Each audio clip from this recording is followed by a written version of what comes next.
August 15, 1943, Mid-Atlantic Convoy ONS-18. The grain ship Empire McAlpine ploughed through heavy seas, her holds filled with 17,000 tons of Canadian wheat bound for Britain. On her deck, where grain hatches should have been, sat a flight deck 400 feet long. In the hangar below the flight deck, 3 Fairey Swordfish biplanes waited. At 1400 hours, the officer of the watch spotted a surfaced U-boat 8 miles distant. Empire McAlpine turned into the wind and launched a Swordfish. The U-boat commander watched in disbelief. Merchant ships didn't launch aircraft. Merchant ships were targets, not hunters. The Swordfish dropped to 50 feet above the waves and accelerated toward the submarine. The U-boat crash dived. Too late. The Swordfish dropped depth charges across the swirl. U-174 imploded at 200 feet. A grain ship had just sunk a U-boat. The Kriegsmarine was about to learn that Britain had turned cargo vessels into submarine hunters. The air gap was killing Britain. In mid-Atlantic, beyond the range of land-based aircraft, U-boats operated with impunity. They surfaced to charge batteries and travel at higher speed. They formed wolf packs and coordinated attacks on convoys. Escorts with sonar could fight submerged U-boats, but once a U-boat surfaced beyond visual range, it could shadow convoys and radio positions to other submarines. Britain needed air cover in the Atlantic air gap. There weren't enough escort carriers. Building fleet carriers took 2 years. The solution needed to be fast, cheap, and available immediately. The answer was MAC ships, merchant aircraft carriers. Take existing merchant ships under construction, add a flight deck, install a hangar, embark 3 or 4 aircraft, continue carrying cargo, create a hybrid vessel that transported supplies while providing air cover. The concept was radical. No navy had ever operated aircraft from ships that simultaneously carried commercial cargo. The Royal Navy decided to try anyway. 2 types of merchant ships were suitable for conversion. Grain ships had large open holds that could accommodate a hangar below a flight deck. Tankers had long clear deck runs suitable for flight operations. Both types were already under construction in British shipyards. The conversions could be completed during construction without delaying delivery. This was critical. Britain needed both the cargo capacity and the air cover. The first MAC ship conversions began in late 1942. Empire McAlpine was a grain ship of 8,258 gross tons, originally designed to carry bulk grain in standard cargo configuration. The conversion removed the normal cargo handling equipment and upper deck structure. A steel flight deck 413 feet long and 62 feet wide was installed over the forward holds. Below the flight deck, a hangar 160 feet long could accommodate 4 Swordfish aircraft. The flight deck had no catapult. Aircraft launched using the ship's forward speed and wind over deck. This required the ship to turn into the wind and increase speed to 60 knots during flight operations. The deck had no arrestor wires initially. Pilots landed by cutting throttle and letting the Swordfish roll to a stop. Later conversions added basic arrestor gear. The flight deck had no island superstructure. Navigation and ship control remained in a small bridge structure forward of the flight deck. The critical innovation was that MAC ships continued carrying cargo. The grain ships loaded grain in the remaining holds below and aft of the hangar. A typical MAC grain ship carried 9,000 to 12,000 tons of grain while operating 4 aircraft. Tanker conversions carried petroleum products in segregated tanks. They operated 3 aircraft but transported 12,000 tons of fuel oil. These ships earned commercial freight revenue while providing military air cover. The air group consisted of Swordfish Mark II or Mark III aircraft. The Swordfish was obsolete by 1943 standards, a biplane torpedo bomber that first flew in 1934. But Swordfish had long range, could operate from short decks, required minimal maintenance, and could carry depth charges or rockets for anti-submarine warfare. For MAC ship operations, the Swordfish was ideal. Each Swordfish embarked on MAC ships carried 4 depth charges or 8 rocket projectiles. The typical patrol pattern covered a semicircle ahead of the convoy out to 50 miles radius. Swordfish cruised at 90 knots and could remain airborne for 4.5 hours. This provided continuous air coverage during daylight hours. At night, aircraft remained in the hangar. The ship continued transporting cargo.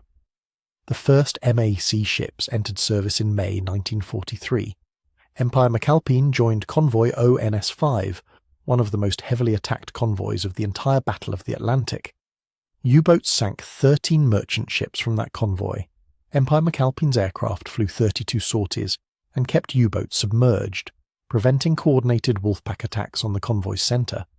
Post-war analysis credited MAC ship air cover with reducing losses in ONS-5. The production program expanded rapidly. Grain ship conversions included Empire McAndrew, Empire McCallum, Empire McDermott, Empire McKendrick, and Empire McRae. All were built by Lithgow's shipyard in Scotland. The ships followed similar designs with minor variations in flight deck length and hangar capacity. Total grain ship MAC conversions numbered 6 vessels. Tanker MAC ships began conversion in mid-1943. These were larger vessels, typically 12,000 to 15,000 gross tons. The tanker conversions installed flight decks over the entire main deck. Flight deck length reached 460 feet, providing more margin for landing operations. The hangars were smaller because tanker internal structure was less suitable for large open spaces. Tanker MAC ships operated 3 Swordfish instead of 4. Tanker conversions included Rapana, Akavas, Amastra, Ankylos, Gadila, and Macoma. These ships were originally built for the Anglo-Saxon Petroleum Company, later Shell. They continued tanker operations under commercial management, while embarked Royal Navy aircrews operated the aircraft. This created unusual command arrangements. The ship's master controlled navigation and cargo operations. The senior fleet air arm officer controlled flight operations. Both answered to convoy commodores for tactical decisions. If you're enjoying this analysis of unconventional British anti-submarine innovation, subscribing helps the channel continue producing detailed operational histories. Combat effectiveness data for MAC ships accumulated through 1944 and 1945. The ships participated in 274 convoy crossings. Aircraft flew approximately 4,000 sorties. Confirmed U-boat kills credited to MAC ship aircraft totaled 0. This statistic appears to indicate failure. It actually demonstrates perfect success. The mission of MAC ship aircraft was not to sink U-boats. The mission was to prevent U-boat attacks on convoys. A U-boat forced to submerge by aircraft could not maintain surface speed to shadow convoys. A U-boat pinned down by repeated air attacks could not coordinate Wolfpack operations. A U-boat commander who knew aircraft were overhead would not surface to attack. MAC ship aircraft achieved their mission by forcing U-boats to remain submerged and ineffective. Convoy loss rates proved this effectiveness. Convoys with MAC ship air cover suffered significantly lower losses than convoys without air cover. Atlantic Convoy Oswens 18 in September 1943 included 3 MAC ships. U-boats attacked the convoy, but were repeatedly forced down by Swordfish patrols.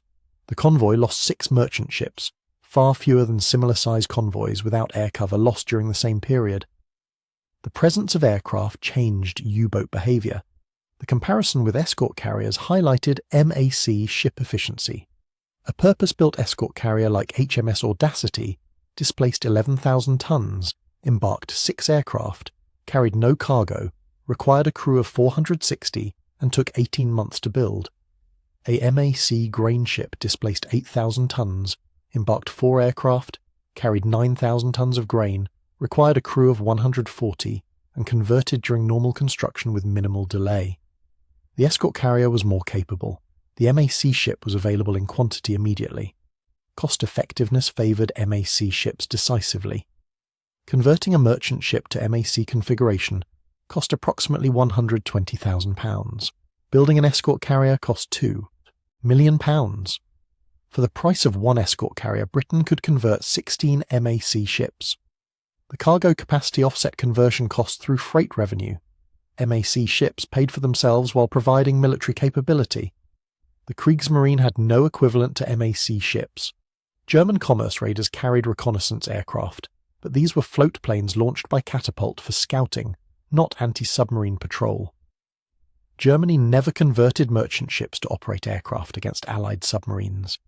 The concept of hybrid merchant warship aviation never occurred to German naval planners. British innovation in combining commercial and military functions created a capability Germany couldn't counter. American merchant aircraft carriers followed a different path. The United States built 50 escort carriers by converting merchant hulls to full military configuration. These ships carried larger air groups but lost all cargo capacity. The American approach prioritized striking power over logistics efficiency. The British approach accepted smaller air groups to maintain cargo transport. Different strategic situations produced different solutions. Operational data through 1945 showed MAC ship reliability. The ships maintained commercial sailing schedules. Cargo delivery continued on time. Aircraft availability remained above 75% despite minimal maintenance facilities. Deck handling crews became proficient at rapid launch and recovery cycles. The hybrid concept worked operationally as well as strategically. The end of the Battle of the Atlantic in May 1945 reduced U-boat threat to negligible levels. MAC ships continued operating through the end of the war, transporting cargo and providing air cover for remaining convoys. After VE Day, the ships reverted to pure merchant service. Flight decks remained in place on some vessels.